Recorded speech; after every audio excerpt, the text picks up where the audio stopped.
And they have like this fantasy of how the world works. Right.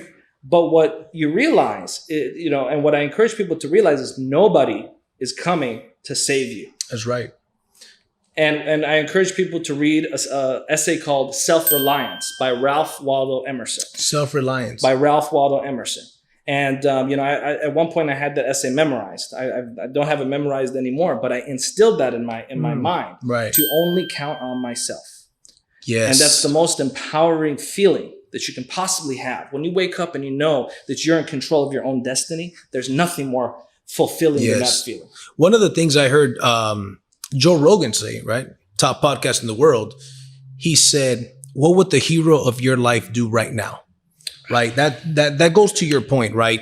Of taking responsibility and not being like a ping pong. You be the hero of your life. Right.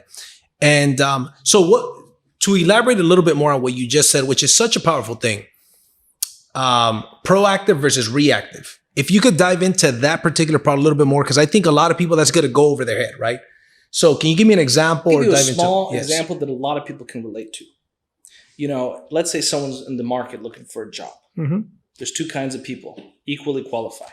Mm-hmm. One person has a nice resume, another person has a nice resume, same level of education, same work experience, same everything. One person just sends out resumes to people and waits for something to happen. Another person will send out a resume, show up physically at the location, say, hello, man, please speak to the manager. Manager's not here right now. The owner's not here. When will the owner be there? Who are you? Oh, I have a conversation I need to have with the owner. Oh, no, but who are you? What do you need to talk to the owner about? I'm sorry, ma'am. I have to talk to that privately about the owner. Nice. I love it. Okay. Well, if it's regarding an urgent matter, you can leave a message. No, I need to speak to the owner. Okay, well, he's here at 5 o'clock today. You can deal with it. Okay. Hi, sir. I just sent an application in. I wanted to just do a introduction and a follow-up and see how I can add value. Oh, you can talk to HR. That's not my department. I'm the owner of the company. Well, sir, I just wanted to see if I could talk to you for just 2 minutes. Okay. You have 2 minutes. Right. Hurry up. That's a proactive man. I love Which one do you think is going to get the job? Woo! The proactive all day, baby. Man. And so that is a small example. That's so fire, bro. I had my buddy Manny, right, last week. We just dropped the episode today, right? And he mentioned about a girl that went to his office. She saw his Yelp reviews, wanted to get into the financial industry. Long story short, his assistant kind of like said, hey, Manny's busy. You can't talk to him. We'll deal with you. And she shows up to the office. Exactly what you said. She says, I'll sweep the floors. I'll mop the floors. Whatever you need me to do, I want to learn from you. Blah, blah, blah. He says, she got my attention because there's very few people that have that type of grit, that type of being proactive, right? So to that point, cheers to that, brother. Cheers to that, brother. Because that is such a golden nugget. And that is taking me to the next segue because I'm looking at this purple drink. And when I see something purple, I think about a local hero of mine, Prince. I say local hero because I was born and raised in the great state of Minnesota. Nice. And consequently, what Prince did, and not a lot of people know this, is when he was making his first demo tape, he couldn't afford the studio time. So do you know what Prince did? What? He would clean the studio as a janitor. Ooh, I love it. Prince. Because he was determined. He needed to be resourceful. He had grit. He said, I will sweep the floors. I will clean the glass. I will do everything required. Just give me a few hours of studio time.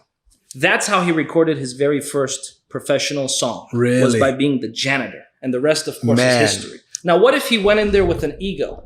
Right. How many people do we know that have too much of an ego to sweep the floor? Big ego, small bank account. Big ego, small bank account. But Prince didn't have that. That's right. Prince knew that his destiny was bigger than his ego. Prince knew that his purpose was bigger than his ego. That's right. Prince knew that his purpose was bigger than his pride. That's right. So he grabbed the broom, he swept the floors, and cheers to Mr. Purple. Cheers Rain. to Mr. Purple. That's right. Rest in peace, man. You know, that reminds me of something similar. When I was a kid, I joined karate, right? My mom put us in karate. She couldn't afford it, and then she took us out. We moved to another place. I was a very overweight kid. I used to get bullied a little bit. Then at 11 years old, we moved to this other neighborhood. There was a new karate school. Everything happens to us or for us. Yep. The fact that I didn't join that first karate school happened for me. I was disappointed. I was bummed. But in life later, the way that you look at things and the way that you are proactive towards things makes you find more blessings in disguise, right? And so I joined this other karate school. Same scenario. My mom was able to pay for 1 or 2 months. Then she couldn't pay anymore. But then I wised up. I told the karate teacher, hey man, I can't pay. And he put something in my head. He says, well, tell you what, man, if you go ahead and clean the mirrors and the windows, mop the floors, clean the restroom, pick up all the bags, you can train. I said, bet. So I left school. I got out of school, go to the karate school about an hour early. I'm mopping all the mats, picking up all, the everything, right? Cleaning the restroom. Then I ask him, hey, if I do this again tomorrow, can I train tomorrow? He says, yes. All the way up until I won a world title. I started at 10. I won a world title at 18. I love that. And that's how I was able to pay. The thing is that, but some people would just kind of like throw their hands up in the air and say, hey, I don't know who it was that says, how long do you give a kid to walk? Until. That's the freaking answer. Until they walk. How long do you pursue your dreams and do you bust your ass? Until is the answer. Absolutely. Because you're not going to tell a kid, hey, man, you know what? I don't think this walking stuff is for you, son. Right? You've been falling and failing a lot. I don't think this walking stuff's for you. You're not going to do this until, right?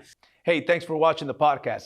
If you like this short clip, here's another short clip that you'll enjoy. And if you want to watch the full episode, click right here. That being said, make sure you guys like, comment, and subscribe.